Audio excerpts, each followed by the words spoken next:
G3 news వార్తలకు స్వాగతం. ముందుగా వార్తల్లోని ముఖ్యాంశాలు. పరిశ్రమల హబ్గా ఏపీని తీర్చిదిద్దుతామన్న లోకేష్. భారీ పెట్టుబడులతో ఉద్యోగాల సృష్టి లక్ష్యమన్న మంత్రి. గ్లోబల్ కంపెనీలు ఏపీ వైపు చూస్తున్నాయన్న లోకేష్. పరిశ్రమలకు సానుకూల వాతావరణం కల్పిస్తున్నామన్న లోకేష్. మోదీ సభ కోసం కరీంనగర్లో బండి సంజయ్ ప్రచారం. సికింద్రాబాద్ సభను విజయవంతం చేయాలని బీజేపీ పిలుపు. స్వయంగా గోడలపై నినాదాలు రాసిన బండి సంజయ్. తెలంగాణలో బీజేపీ బలోపేతానికి సభ కీలకమన్న నేతలు.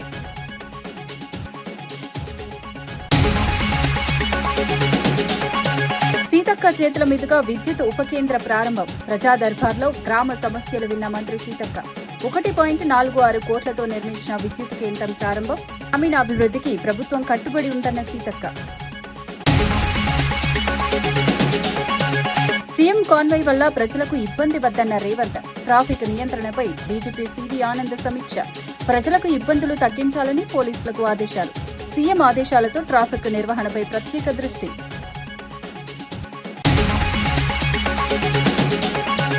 ఎర్రచందనం స్మగ్లింగ్ పై వైసీపీ నేతలపై అనురాధ ఆరోపణలు. రాజకీయ అండతోనే గంగిరెడ్డి ఎదిగాడన్న అనురాధ వ్యాఖ్యలు.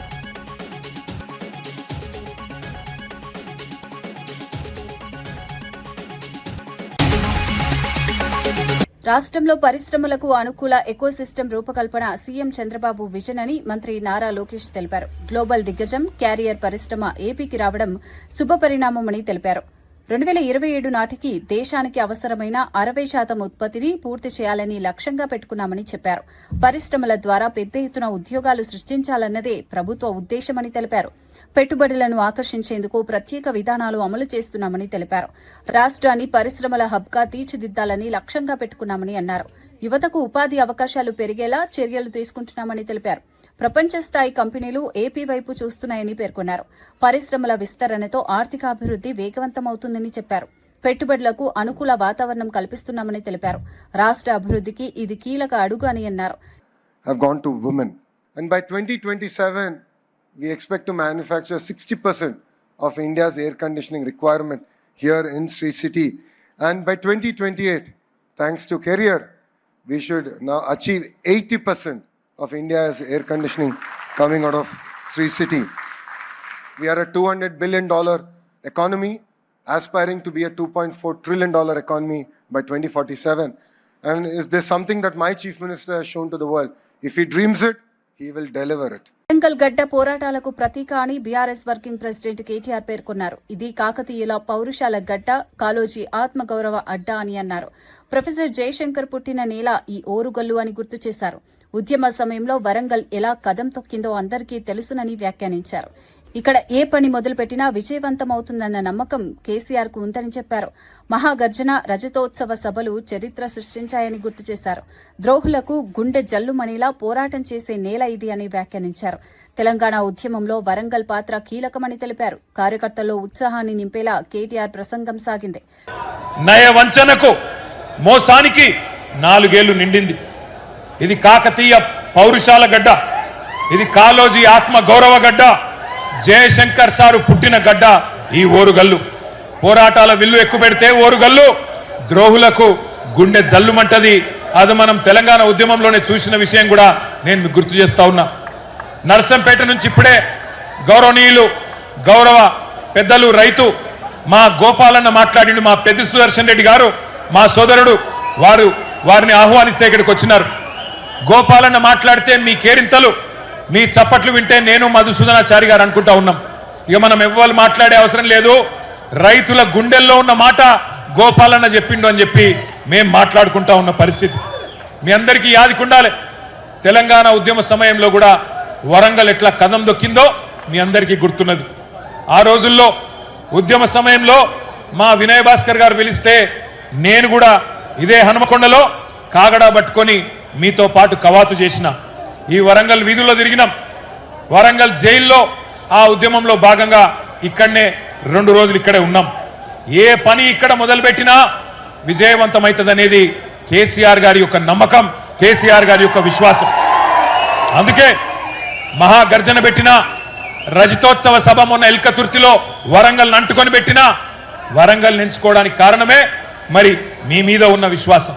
హైదరాబాద్ చింతల అంబేద్కర్ నగర్లో దారుణ హత్య ఘటన కలకలం రేపింది. శివారెడ్డి అనే వ్యక్తిని అతని సహజీవన భాగస్వామి అరుణ, ఆమె కుమారుడు సాయి రత్నం కలిసి హత్య చేసినట్లు పోలీసులు వెల్లడించారు. మద్యానికి బానిసై వేధింపులకు గురి చేస్తుండటంతో హత్యకు కుట్ర పన్నినట్లు తెలిపారు. ఎలా చంపాలి అని గూగుల్లో వెతికి పద్దతులు తెలుసుకున్నారని పోలీసులు పేర్కొన్నారు. చికెన్ షాప్ నుంచి కత్తి తెచ్చి నిద్రలో ఉండగా గొంతు కోసి చంపినట్లు వెల్లడించారు. అనంతరం మృతదేహాన్ని కవర్లో చుట్టి ఆటోలో తరలిస్తుండగా పోలీసులకు చిక్కారు.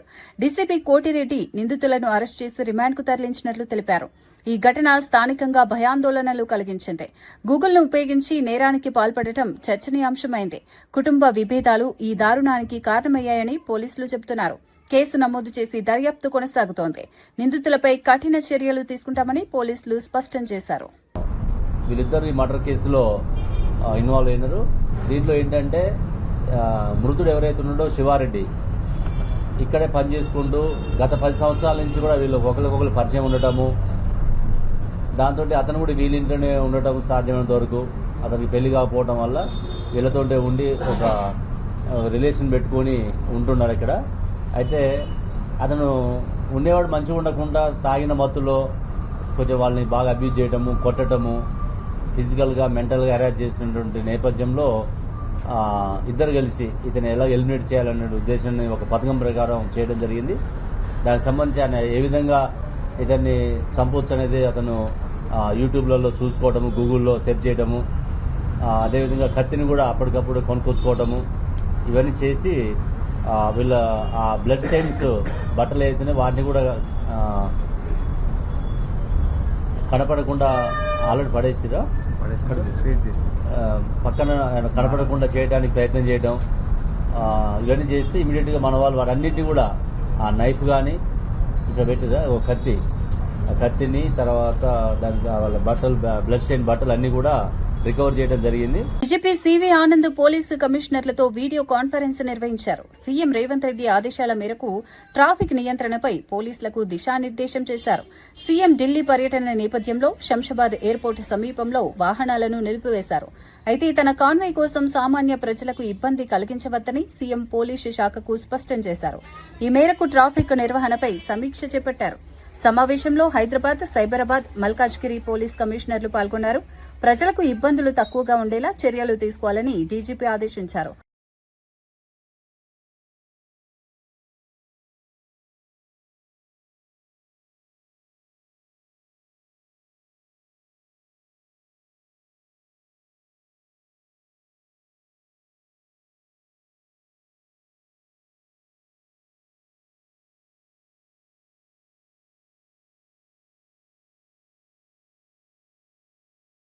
అంతర్జాతీయ ఎర్రచందనం స్మగ్లర్ గా కొల్లం గంగిరెడ్డి ఎదగడానికి వైసీపీ నేతల అండదండలే కారణమని పంచమర్తి అనురాధ ఆరోపించారు. రాజకీయ పరిరక్షణ లేకుండా ఇంత పెద్ద స్థాయికి ఎదగడం సాధ్యం కాదని అన్నారు.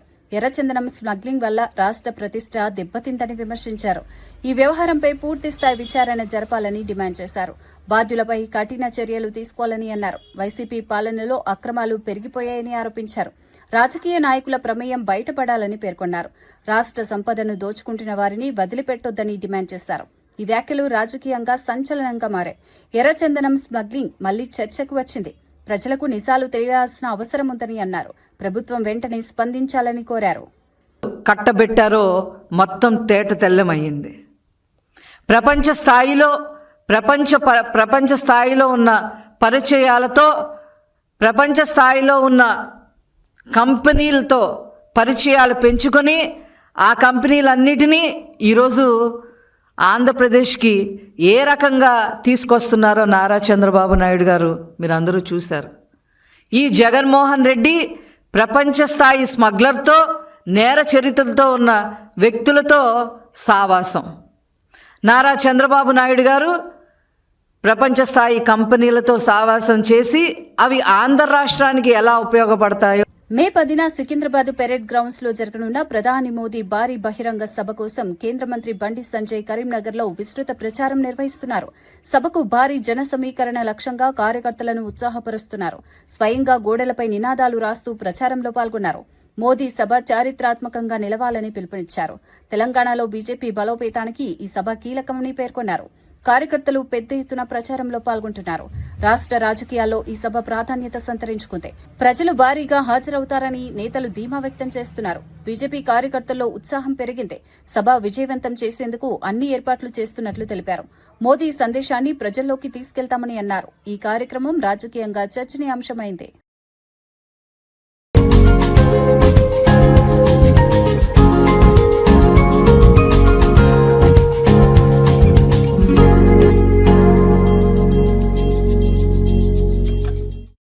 మోడీ గారు మూడోసారి ప్రధానమంత్రి అయిన తర్వాత, ఆపరేషన్ సింధూర్ తర్వాత, 5 రాష్ట్ర ఎన్నికల ఫలితాలు 3 రాష్ట్రాల్లో మనం గెలిచిన తర్వాత వారి మొట్టమొదటి బహిరంగ సభ ఇవాళ భాగ్యనగర్, తెలంగాణ.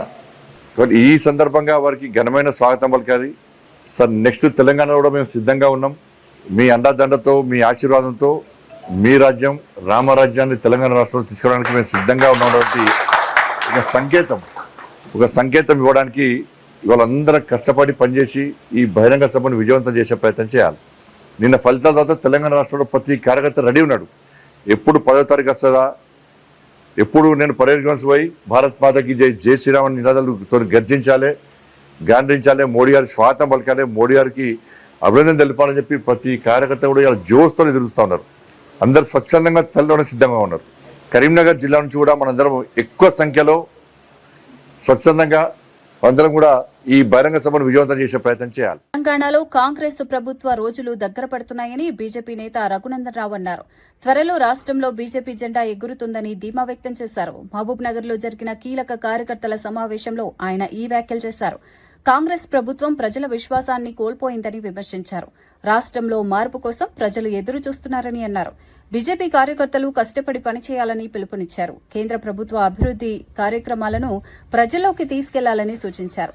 తెలంగాణలో బీజేపీ బలోపేతమవుతుందని పేర్కొన్నారు. రాబోయే ఎన్నికల్లో ప్రజలు బీజేపీకి మద్దతిస్తారని ధీమా వ్యక్తం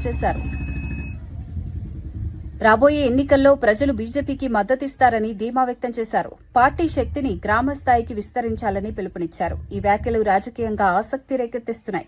తెలంగాణ రాజకీయాల్లో బీజేపీ వేగంగా ఎదుగుతోందని నేతలు చెబుతున్నారు. హితవు పలుకుతూ 10వ తారీఖున జరిగేటువంటి సభకి ప్రతి కార్యకర్త తన వంతు కృషిగా సభను సక్సెస్ చేయాలని, నేటి నుంచి ఎన్నికలు పూర్తయ్యేంత వరదాకా ఒకటే జెండా కనబడాలి. మనకి కాషాయ కండువా వేసుకున్నటువంటి వ్యక్తే కాకతీయుల రాష్ట్రాన్ని కూడా, కాకతీయుల రాజ్యాన్ని కూడా పాలిస్తారు. ఇది సూర్యుడు తూర్పున ఉదయిస్తాడనేది ఎంత నిజమో రేపు కాకతీయ సామ్రాజ్యాన్ని భారతీయ జనతా పార్టీ నరేంద్ర మోడీ గారి నాయకత్వంలో గెలుస్తుందనడంలో ఎవరికి ఎట్లాంటి సందేహం లేదు. 99 రోజుల ప్రజాపాలన ప్రగతి ప్రణాళికలో భాగంగా ఏటూరు నాగారం మండలం చిన్నబోయినపల్లి గ్రామంలో ప్రజా దర్బారు కార్యక్రమం నిర్వహించారు. ఈ సందర్భంగా మంత్రి దనసరి అనసూయ సీతక్క కొత్తగా నిర్మించిన 11 kV విద్యుత్ ఉపకేంద్రాన్ని ప్రారంభించారు. 1.46 కోట్ల వ్యయంతో నిర్మించిన ఈ కేంద్రం గ్రామ ప్రజలకు మెరుగైన విద్యుత్ సరఫరా అందించనుంది. కార్యక్రమంలో జిల్లా కలెక్టర్, ఐటీడీఏ అధికారులు పాల్గొన్నారు. గ్రామీణాభివృద్ది, మహిళా, శిశు సంక్షేమ కార్యక్రమాలపై కూడా చర్చించారు. ప్రజల సమస్యలను నేరుగా తెలుసుకునేందుకు ప్రజా దర్బారు నిర్వహిస్తున్నట్లు మంత్రి తెలిపారు. అభివృద్ది కార్యక్రమాలు గ్రామ స్థాయికి చేరేలా ప్రభుత్వం కృషి చేస్తోందన్నారు. విద్యుత్ సమస్యలు తగ్గుతాయని అధికారులు తెలిపారు. ప్రజలు ఈ కార్యక్రమాన్ని స్వాగతించారు. గ్రామీణాభివృద్దికి ప్రభుత్వం కట్టుబడి ఉందని మంత్రి పేర్కొన్నారు. ఈ కార్యక్రమం స్థానికంగా సర్పంచులిద్దరు కూడా తీసుకురావడం జరిగింది మా దృష్టికి. వాటిని కూడా శాంక్షన్ చేసి అందిస్తాం. అట్లనే గ్రామాలలో వివో బిల్డింగ్స్ కూడా ఇచ్చినాం. ఇక్కడ వచ్చిందా వివో బిల్డింగ్? మొదలు పెట్టిరా? మరి ఎందుకు పెట్టలేదు? పెట్టియండి. వివోగా వచ్చినటువంటి లెనిన్ గారికి, additional collector Mahender ji, revenue గారికి, ఆర్డీఓ వెంకటేశ్వర్లు గారికి, గ్రంథాలయ చైర్మన్ గారికి, అదేవిధంగా కళ్యాణి మార్కెట్ కమిటీ చైర్పర్సన్ గారికి, మాజీ జెడ్పీటీసీ వెంకటరమణ, వాజేడు వెంకటాపురం జెడ్పీటీసీ గారికి, అదేవిధంగా మన ఆర్టీఏ మెంబరు ఆర్టీసీ శ్రీనివాస్ గారికి, స్థానిక సర్పంచ్ నాగార్జున, రాజు ఇద్దరు రావడం జరిగింది. 3 గ్రామ పంచాయతీలు ఇక్కడ పెట్టుకున్నాం. కొంచెము నెక్స్ట్ గ్రామాలలో ఏ గ్రామ పంచాయతీకి ఆ గ్రామంలో ఒక ట్రాక్టర్ మనది ఉంటుంది కాబట్టి వాళ్ళు రావడానికి ఇప్పుడు మనం అక్కడ కొండాయి కాడ పెట్టినాం. కొత్తూరోళ్ళు, దొడ్లోళ్ళు రావాలంటే కొద్దిగా నడుచుకుంటూ రావడం పోవడం ఇబ్బంది అవుతుంది కాబట్టి అట్లా 2-3 గ్రామాలు ఒక కాడ పెట్టినప్పుడు వాళ్ళకు మనకి ఎట్లా గ్రామ పంచాయతీలో ఒక ట్రాక్టర్ ఉంటుంది పక్కనే, కాబట్టి డిపిఓ గారికి చెప్పి అందరూ 1-2 ట్రిప్పులు కొడితే సరిపోతుంది. ఇక్కడికి వచ్చినటువంటి ఆఫీసర్స్ అందరికీ జిల్లా స్థాయి పదే ఆఫీసుల చుట్టూ తిరగకుండా మీ దగ్గరికే వచ్చి మీ సమస్యలు ఏంటో తెలుసుకొని అక్కడే పరిష్కరించే విధంగా ఈ యొక్క ప్రజా దర్బార్ కార్యక్రమాన్ని రాష్ట్రంలో మొట్టమొదటిసారి మన ములుగు జిల్లా నుంచే దాదాపు 1 రోజుల క్రితము మనం ప్రారంభించుకోవడం జరిగింది. ఈ మధ్యలో కొద్దిగా గ్యాప్ వచ్చినా మనకి ఇటు మల్లూరులో జాతర ఉండడం, కలెక్టరు పిఓ గారు కొంచెం చేంజ్ కావడంతో కొద్దిగా టైం తీసుకున్నాం. అయినా కూడా మన మారుమూల ప్రాంతాలు, అటవీ గ్రామాలు, ప్రజలు వచ్చినప్పుడు ఆఫీసులో అధికారులు ఉండకపోవచ్చు, అధికారులు ఉన్నప్పుడు ప్రజలు రాకపోవచ్చు. కాబట్టి మనమే అక్కడికి వెళ్ళి వాళ్ళ ఏం సమస్యలు ఉన్నాయో అక్కడ ఉండేటువంటి సర్పంచుల ద్వారా వినడం, అక్కడ ఉండేటువంటి ప్రజల ద్వారా వినాలని ఈ యొక్క ప్రజా దర్బార్ పెట్టడం జరిగింది. ఇప్పటి వరకు దాదాపుగా ఒక 15 గ్రామాలలోకి ఇప్పుడు మనము రావడం జరిగింది. 15 గ్రామ పంచాయతీల వరకు కంప్లీట్ చేసుకున్నాం. కానీ ఎక్కడ కూడా ఇంత డిస్టర్బెన్స్ కూడా, ఇంత గొడవ, ఇంత చిల్లరలో ఎక్కడ జరగకుండా ప్రశాంతంగా వచ్చి సర్పంచులు అయితే సర్పంచులు మాకు ఇవి కావాలని అడిగినరు, వాళ్ళే మనం శాంక్షన్ చేస్తున్నాం. అదేవిధంగా ప్రజలు పెన్షన్లు కానీ, ఇల్లులు కానీ, ఇంకేదైనా భూముల సమస్యలు కానీ, ఇంకేదైనా అడిగినా కూడా అప్పటిదప్పుడే మేము సంబంధిత అధికారులకు అటాచ్ చేసి వెంటనే పరిష్కారం చేస్తున్నాం. అది కాకుండా ఒక వారం రోజులు, 10 రోజులు అది కొద్దిగా ఏమైనా టైం పట్టేటి ఉంటే కొద్దిగా లేట్గా టైం ఇస్తున్నాం. దానికోసం కలెక్టర్ కార్యాలయంలో కూడా ఒక సెల్ ఓపెన్ చేసినాం. ఎప్పటికప్పుడు మీరు ఇచ్చిన దరఖాస్తులు తీసుకొని మీకు ఫోన్ చేసి, మీరు రాసే దరఖాస్తు మీద కూడా మీ ఫోన్ నెంబర్ రాయాలి. మీకు ఫోన్ చేసి మీది ఈ లోపు అవుతుంది లేకుంటే కాదు, ఎందుకు కాదు అనేది కూడా కారణము చెప్పే విధంగా కూడా సెల్ ఒక రూమ్ పెట్టి అక్కడ నుంచి ఒక మనిషిని పెట్టి మీకు ఫోన్స్ వచ్చే విధంగా, ఫోన్లు చేసే విధంగా చేయడం జరుగుతూ ఉంది. కాబట్టి ఈరోజు మనము మొదటి విడతలో రాష్ట్రంలోనే అత్యధికంగా ఇల్లులు తీసుకొచ్చింది ములుగు నియోజకవర్గానికే. ముఖ్యమంత్రి గారు రేవంత్ రెడ్డి గారు, అదేవిధంగా మరి రెవెన్యూ శాఖ మంత్రి పొంగులేటి శ్రీనివాస్ రెడ్డి గారి సహకారంతో ఈ మన ములుగు వెనుకబడ్డ ప్రాంతం, పేదలు ఎక్కువ ఉన్నారంటే 5,000 ఇల్లు ఇచ్చింది. కానీ మనము ఎక్కువ ఒకటేసారి ఊరూర్లో 50-100 ఇవ్వలేకపోయినాం. చిన్నపోయిన పల్లెలో కొద్దిగా తక్కువ వచ్చినాయి, తప్పకుండా 23 ఇళ్ళు వచ్చినాయి. గ్రామ పంచాయతీలో ఇంకా ఇవ్వడం జరుగుతుంది. ఇప్పుడు మొదటి విడతలు అయిపోయింది, ఇప్పుడు నెక్స్ట్ విడత ఉంది. జెన్యూన్గా ఇక్కడ ఉండేటువంటి అధికారులు కానీ, ప్రజాప్రతినిధులు కానీ, లీడర్లు కానీ, ఎవరైతే పేదోళ్ళు ఉన్నారో, ఎవరి ఇల్లు లేదో వాళ్ళ. టీటీడీ చైర్మన్ బీఆర్ నాయుడు అధ్యక్షతన ధర్మకర్తల మండలి సమావేశం జరిగింది. అదనపు టాయిలెట్స్ నిర్మాణానికి టీటీడీ బోర్డు ఆమోదం తెలిపింది. ఇందుకోసం 4,55 లక్షలు మంజూరు చేసింది. తిరుమల రోడ్డు సర్కిల్ నిధులకు ఎస్కాట్ కమిటీని నియమించారు. విద్యా కమిటీ నివేదిక మేరకు మౌలిక వసతుల అభివృద్దికి 118 కోట్లు కేటాయించారు. అదనంగా 43.4 కోట్లు మంజూరు చేశారు. నీటి అవసరాల దృష్ట్యా 2 కిలోమీటర్ల పైప్ లైన్ల ఏర్పాటుకు నిర్ణయం తీసుకున్నారు. భక్తులకు మెరుగైన సౌకర్యాలు కల్పించడమే లక్ష్యమని తెలిపారు. తిరుమలలో అభివృద్ది పనులు వేగవంతం చేయాలని నిర్ణయించారు. భక్తుల రద్దీ దృష్ట్యా సదుపాయాలు పెంచుతామని పేర్కొన్నారు. ఈ నిర్ణయాలు భక్తులకు ఉపయోగపడనున్నాయి. టీటీడీ అభివృద్ది కార్యక్రమాలు కొనసాగు. కొన్ని విధులకు ఒక ఎక్స్పర్ట్ కమిటీని నియమించడం జరిగింది. వాళ్ళు సూచించిన ఆధ్యాత్మిక కొన్ని పేర్లు ఏదైతే ఉన్నాయో ఆ పేర్లు ఈ మన వీధులకు అందరికి కూడా ఇక్కడ పేర్లు పెట్టడం జరుగుతుంది. దానికి కూడా బోర్డు ఆమోదం తెలిపింది. టిటిడి బోర్డు విద్యా కమిటీ ఇచ్చిన నివేదిక మేరకు టిటిడి విద్యా సంస్థలో అత్యాధునిక మౌలిక వసతుల ఏర్పాటుకు గతంలో మనం 118 కోట్లు శాంక్షన్ చేయడం జరిగింది. ఈ ఎక్స్పర్ట్ కమిటీ 118 కోట్లు సరిపోవటం లేదు, దానికి ఇంకా 43.4 కోట్లు కావాలని అన్నారు. అది కూడా శాంక్షన్ చేయటం జరిగింది. తిరుమలలో రోజు రోజు పెరుగుతున్న నీటి అవసరాల దృష్ట్యా గోబర్గం డ్యామ్ నుండి ఫిల్టర్ ప్లాంట్ వరకు 6 కోట్ల ఖర్చుతో 2 కిలోమీటర్ల మేర అదనపు పైప్ లైన్ వేయాలనేటువంటి నిర్ణయం ఈ బోర్డులో ఆమోదం తెలపడం జరిగింది.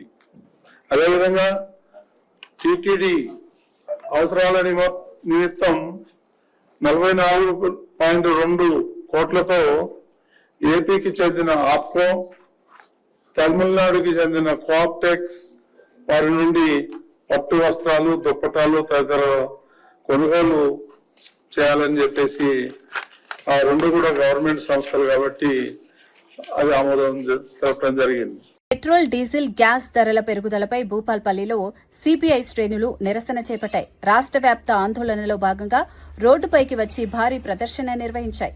సిపిఐ పట్టణ కార్యదర్శి సోత్కు ప్రవీణ్ ఆధ్వర్యంలో జరిగిన ఈ కార్యక్రమంలో కేంద్ర ప్రభుత్వ విధానాలను తీవ్రంగా విమర్శించాయి. పెట్రోల్, డీజిల్, కమర్షియల్ గ్యాస్ ధరలు సామాన్యులపై భారమయ్యాయని ఆవేదన వ్యక్తం చేశారు. వెంటనే ధరలు తగ్గించాలని కేంద్ర ప్రభుత్వాన్ని డిమాండ్ చేశారు. ధరలు తగ్గించకపోతే ఆందోళనలు మరింత ఉధృతం చేస్తామని హెచ్చరించారు. పెరుగుతున్న ధరలతో ప్రజలు ఇబ్బందులు పడుతున్నారని అన్నారు. కేంద్ర ప్రభుత్వం ప్రజా వ్యతిరేక విధానాలు అమలు చేస్తోందని విమర్శించారు. ఈ నిరసనలో పెద్ద ఎత్తున కార్యకర్తలు పాల్గొన్నారు. ధరల నియంత్రణ కోసం ప్రభుత్వం చర్యలు తీసుకోవాలని డిమాండ్ చేశారు. 150 రూపాయల భారం మోపింది. ఈరోజు దాని ద్వారా చాలా మంది ప్రజలు ఇబ్బంది పడుతున్నటువంటి పరిస్థితి ఉంది. ముఖ్యంగా ఈ యొక్క కమర్షియల్ సిలిండర్ ధర 950 రూపాయలు పెంచితే వ్యాపారస్తులకు ఏమాత్రం కూడా నష్టం లేదు. ఎందుకంటే ఈరోజు గ్యాస్ సిలిండర్ ధర పెరిగిందని చెప్పేసి 40 రూపాయల టిఫిన్ కాస్త 80 రూపాయలు చేస్తున్నారు. 110 రూపాయలకు వచ్చేటువంటి భోజనం 200 రూపాయలు చేస్తున్నారు. దీని ద్వారా పేద మధ్యతరగతి ప్రజలకే ఇబ్బందులు ఎదుర్కొన్నాయి తప్ప మరి ఎవరు కొరిగినటువంటి పరిస్థితి లేదు. మరి ఎందుకు ఇట్లా చేస్తుంది బీజేపీ ప్రభుత్వం? ఈరోజు ఎల్పీజీ సేవలు అందుబాటులో ఉన్నాయి, మేము గ్యాస్ ధరలు పెంచాం, పెట్రోల్ డీజిల్ ధరలు పెంచామని చెప్పేసి మరి తీరా ఎన్నికలు అయిపోయిన తర్వాత ఇది అడ్డగోలుగా పెంచితే పేద ప్రజలు ఏ విధంగా బతుకుతారని ఈ సందర్భంగా తెలియజేస్తున్నాం. మరి ఈరోజు మరి ఆర్థికంగా అంతంత మాత్రాన ఉన్నటువంటి పేద ప్రజలు కానీ మధ్యతరగతుల పరిస్థితి ఏ విధంగా ఉంటుంది? ఈరోజు చేసుకోవడానికి పనులు లేక, నిరుద్యోగం లేక, ఉద్యోగ అవకాశాలు లేక అనేక అవస్థలు పడుతున్నారు. పండించినటువంటి పంటకు కూడా గిట్టుబాటు ధర కల్పించకుండా కేంద్ర ప్రభుత్వం పేద ప్రజలను నడ్డివిరిచేటువంటి పరిస్థితి ఉంది తప్ప ఇప్పటికైనా ప్రభుత్వం పెంచినటువంటి కమర్షియల్ సిలిండర్ ధర కానీ, పెట్రోల్ ధరలు కానీ, డీజిల్ ధరలు కానీ తగ్గించి పేద ప్రజలకు భారం కాకుండా చూసుకోవాల్సిన బాధ్యత కేంద్ర ప్రభుత్వం ఉందని ఈ సందర్భంగా కేంద్ర ప్రభుత్వానికి సిపిఐ పార్టీ తరఫున హెచ్చరిస్తూ మరి పెంచిన ధరలు తగ్గించాలి, ఈరోజు ఉద్యోగ అవకాశాలు ఇవ్వాలి, పండించినటువంటి పంటకు గిట్టుబాటు ధర కల్పించాలి, మీరు ఏదైతే ఎన్నికల ముందు ఇచ్చినటువంటి హామీలన్నీ కూడా నిలుపుకోవాలని ఈ సందర్భంగా సిపిఐ పార్టీగా మేము డిమాండ్ చేస్తున్నాం. ఒకవేళ ఈ ధరలు తగ్గించకపోతే కమ్యూనిస్టు పార్టీ ఆధ్వర్యంలో దేశవ్యాప్తంగా కూడా ఆందోళన చేయడానికి కూడా సిద్ధంగా ఉన్నామని ఈ సందర్భంగా కేంద్ర ప్రభుత్వాన్ని హెచ్చరిస్తున్నాం. సొత్కు ప్రవీణ్ కుమార్, సిపిఐ పట్టణ కార్యదర్శి, భూపాలపల్లి. రైతు బంధు నిధులపై కేటీఆర్ చేసిన వ్యాఖ్యలకు ఎమ్మెల్యే నాయిని రాజేందర్ రెడ్డి కౌంటర్ ఇచ్చారు. రైతులను మోసం చేసిన చరిత్ర బీఆర్ఎస్ దేనని విమర్శించారు. నకిలీ విత్తనాలు అమ్మింది కూడా బీఆర్ఎస్ నాయకులేనని ఆరోపించారు. బీఆర్ఎస్ నేతలను దండుపాల్యం, చెడ్డీ గ్యాంగ్తో పోల్చడం రాజకీయంగా చర్చనీయాంశమైందే. రైతుల సమస్యలపై చర్చించేందుకు హనుమకొండకు రావాలని కేటీఆర్కు సవాల్ విసిరారు. రైతుల పేరుతో రాజకీయాలు చేయడం మానుకోవాలని అన్నారు. కాంగ్రెస్ ప్రభుత్వం రైతు సంక్షేమానికి కట్టుబడి ఉందని పేర్కొన్నారు. బీఆర్ఎస్ పాలనలో రైతులు తీవ్రంగా నష్టపోయారని ఆరోపించారు. ప్రజలు నిజాలను గుర్తించాలని తెలిపారు. రైతుల సమస్యలను పరిష్కరించేందుకు ప్రభుత్వం కృషి చేస్తోందన్నారు. ఈ వ్యాఖ్యలతో రాజకీయ వాతావరణం మరింత వేడెక్కింది. రైతు అంశంపై మాటల యుద్దం కొనసాగుతోంది. పై మాజీ మంత్రి సత్యవతి తీవ్ర విమర్శలు చేశారు. ఇది ప్రజాపాలన కాదు, రాబందు పాలన అని వ్యాఖ్యానించారు. రైతుల కన్నీళ్లలో ఈ ప్రభుత్వం కొట్టుకుపోవడం ఖాయమని హెచ్చరించారు. బంజారా భాషలో చేసిన ఆమె వ్యాఖ్యలు సోషల్ మీడియాలో వైరల్ అవుతున్నాయి. రైతుల సమస్యలను ప్రభుత్వం పట్టించుకోవడం లేదని ఆరోపించారు. కాంగ్రెస్ పాలనలో రైతులు ఇబ్బందులు పడుతున్నారని విమర్శించారు. రైతులకు ఇచ్చిన హామీలు అమలు కావడం లేదని అన్నారు. బీఆర్ఎస్ మాత్రమే రైతులకు అండగా నిలుస్తోందని పేర్కొన్నారు. ప్రభుత్వ వైఫల్యాలను ప్రజల్లోకి తీసుకెళ్తామని చెప్పారు. ఈ వ్యాఖ్యలు రాజకీయంగా చర్చనీయాంశమయ్యాయి. రైతు సమస్యలపై ఉద్యమం కొనసాగుతుందని హెచ్చరించారు. రాష్ట్ర రాజకీయాల్లో ఈ వ్యాఖ్యలు వేడి పెంచుతున్నాయి.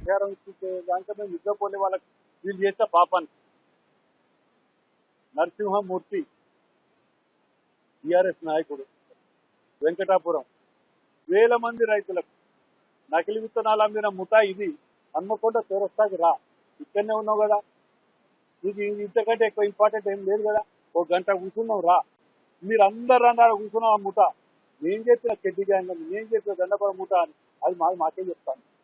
ఆ చౌరస్తాకు రా, లేదంటే వాడిని ఇంటి ముందే పెట్టుకో, నీకు భయం, నువ్వు చౌరస్తాకు రావు. ఎందుకంటే వరంగల్ చేసిన అన్యాయం అంతా ఇంత కాదు, నువ్వు చేసింది. నీకు నిజంగానే ఒక ఛాలెంజ్ చేస్తాను నీకు. నీ అయ్య చెప్పినట్టు దళితుని ముఖ్యమంత్రి చేస్తా అన్నావు కదా, అది మళ్ళీ చెప్పు, నువ్వు నీకు చేతనైతే. పొద్దుగా లేస్తే పోకర్ మాటలు తప్ప నీకు వేరే పని ఉన్నదా? అసలు ఏమన్నా ప్రజలు ఏమైనా అనుకుంటారు, ఏమైనా ఇది ఉన్నది అని చెప్పి ఆలోచన ఎంతమంది ఉన్నదా? నోటికి ఏదొస్తుంది, ఎవడో స్క్రిప్ట్ రాసితో తలమాస్తాడు, వాడు వర్తం చదువుతాడు. ధర్ని పేరు పెట్టుకొని ఎన్ని దండాలను నాయన మీకు చేస్తుంది. ప్రభుత్వ విప్ ఎన్ఎం శ్రీనివాసరెడ్డి సీఎల్పీ కార్యాలయంలో ప్రెస్ మీట్ నిర్వహించారు. రాష్ట్ర రాజకీయాలు, ప్రభుత్వ కార్యక్రమాలపై కీలక వ్యాఖ్యలు చేశారు. ప్రజా సమస్యల పరిష్కారానికి ప్రభుత్వం కట్టుబడి ఉందని తెలిపారు. ప్రతిపక్షాల విమర్శలకు సమాధానాలు ఇచ్చారు. సంక్షేమ కార్యక్రమాలను ప్రజల్లోకి తీసుకెళ్తామని పేర్కొన్నారు. కాంగ్రెస్ ప్రభుత్వం అభివృద్ది దిశగా ముందుకు సాగుతోందని అన్నారు. కార్యకర్తలు ప్రజల మధ్య ఉండాలని సూచించారు. ప్రతిపక్షాలు చేస్తున్న ఆరోపణలు అవాస్తవమని విమర్శించారు. ప్రజల విశ్వాసం కాంగ్రెస్ ప్రభుత్వంపై ఉందని తెలిపారు. రాబోయే రోజుల్లో మరిన్ని అభివృద్ది కార్యక్రమాలు చేపడతామని పేర్కొన్నారు. రాజకీయాల్లో పారదర్శకత అవసరమని అన్నారు.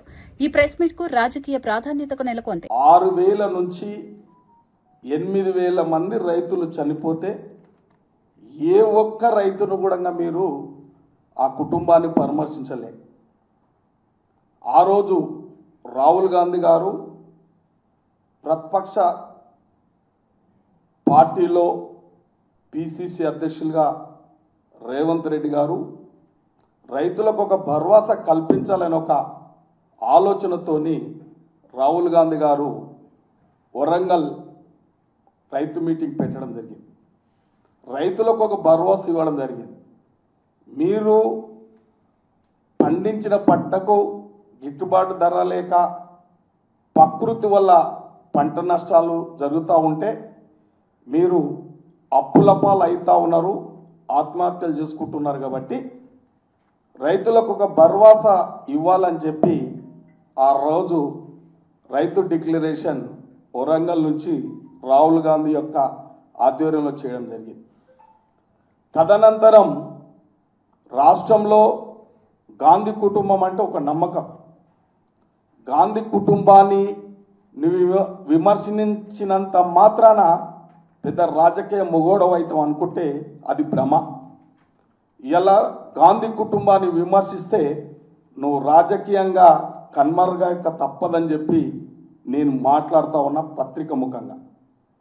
ఆ రోజు మన తెలంగాణలో తెలంగాణ రాష్ట్రం గురించి తెలంగాణ ఉద్యమం ఉవ్వెత్తున సాగుతున్న సందర్భంలో మీ కుటుంబం అంతా గాంధీ కుటుంబం దగ్గర ఆ మాట మాట్లాడొద్దు, కానీ వారి దగ్గర మొరబెట్టుకున్నదంతా తెలంగాణ ప్రజలు ఎవరు మర్చిపోలే.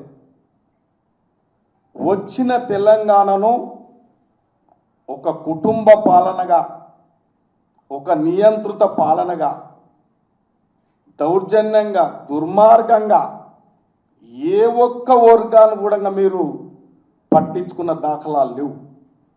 రైతు సంక్షేమం అంటే గత ప్రభుత్వం గతంలో రాజశేఖర రెడ్డి గారు రైతుల గురించి, రైతు సంక్షేమం గురించి ఆ రోజు రైతులకు ఉచిత కరెంట్ ఇవ్వడం జరిగింది. కేటీఆర్ నిర్వహిస్తున్న రైతు సంగ్రామ సదస్సుతో కాంగ్రెస్ మంత్రులు భయపడుతున్నారని బీఆర్ఎస్ నేత పల్లా రాజేశ్వరరెడ్డి విమర్శించారు. తమ సభకు భారీ స్పందన వస్తుందని తెలుసుకుని అదే సమయంలో కాంగ్రెస్ రైతు సమ్మేళనం ఏర్పాటు చేసిందని ఆరోపించారు. కాంగ్రెస్ సభకు వచ్చిన వారు పార్టీ కార్యకర్తలేనని, బీఆర్ఎస్ సభకు వచ్చిన వారు నిజమైన రైతులని వ్యాఖ్యానించారు. రైతుల కోసం పోరాడేది బీఆర్ఎస్ మాత్రమేనని అన్నారు. కాంగ్రెస్ ప్రభుత్వం రైతు సమస్యలను పట్టించుకోవడం లేదని మండిపడ్డారు. రైతుల కన్నీళ్లతో ప్రభుత్వం నిలవదని హెచ్చరించారు. వరంగల్ ఉద్యమాలకు కేంద్ర బిందువని గుర్తు చేశారు. రైతు సమస్యలపై కేటీఆర్ గలం వినిపిస్తున్నారని పేర్కొన్నారు. రైతాంగానికి అండగా బీఆర్ఎస్ నిలుస్తుందని తెలిపారు. ఈ వ్యాఖ్యలు రాజకీయంగా చర్చనీయాంశమయ్యాయి. ఈ రాష్ట్రంలో, ఈ దేశానికి అన్నం పెట్టిన రైతును కూడా మోసం చేస్తున్న వైనం అడుగడుగున మనకు కనిపిస్తా ఉంది. ఇవాళ రాష్ట్రంలో పండిన పంట పావల వంతు కూడా కొనే పరిస్థితి లేదు. కొన్న రైతం మరి ధాన్యాన్ని ఎక్కడి నుంచి తరలించేటట్టు లేరు. ఏ కళ్ళం దగ్గరికి పోయినా రైతులు కన్నీళ్లు కారుస్తా ఉన్నారు. ఇందాక ఒక రైతు అన్నట్టు ఈ రైతు కన్నీళ్ల ద్వారా ఈ కాంగ్రెస్ ప్రభుత్వం రేవంత్ రెడ్డి కొట్టుకుపోవడం ఖాయం అనే విషయాన్ని ఈ సందర్భంగా తెలియజేస్తావు. రైతు మళ్ళీ నిలదొక్కోవాలి. ఈ వ్యవసాయం పండగ కావాలి, రైతు 3 పూటలు సంతోషంగా తినగలగాలి అని అంటే మళ్ళీ కేసీఆర్ వచ్చే విధంగా కేసీఆర్ రావాలనే ఆలోచనతో కేసీఆర్ గారికి మద్దతునిస్తూ మేము పిలవంగానే ఇక్కడికి పెద్ద ఎత్తున వచ్చిన రైతాంగం మరి ప్రతి ఒక్కరికి నమస్కారాలు తెలియజేస్తూ ఆ రోజు కేసీఆర్ చాలా చక్కగా చెప్పిండు, ఓట్లేసే ముందు ఒక్కసారి ఆలోచించండి, హరి బరి వద్దన్నాడు. आज अपन ग्वार भाई ने सेने राम राम आज खड़े हुआ जान कौन देख तो याड़ी बापू राइट से आंखें आती पानी काट रो छे भाई मैं मक्का ले जान साल ले जान मीना वेगो मार बेटी वाया गाली दो ई वकरी कोनी मत्ती जाए सारू छेनी वाया करे सारू छेनी गैन उन्हारे केसीआर न मांगा जो रईत बंधु दिनो पानी दिनो कोरोना टाइम है अपन खड़े नहीं जान साल लीधो मक्का लीधो जो को विषय भूल जानी काय को करज के आशा पड़े मोसपोगे फिर अपन सुखंगा संतोषंगा रणगतो केसीआर आवणो ఈ రాబందు పాలన పోవాలి, రైతు బంధు రాజ్యం రావాలి అని మరి ఒక నినాదంతో ముందుకు పోతున్న మీ అందరికీ శిరస్సు వంచి నమస్కారాలు తెలియజేస్తూ ధన్యవాదాలు. జై తెలంగాణ. ఈనాటి వార్తా విశేషాలు మరో బులెటిన్ లో మళ్ళీ కలుద్దాం. నమస్కారం.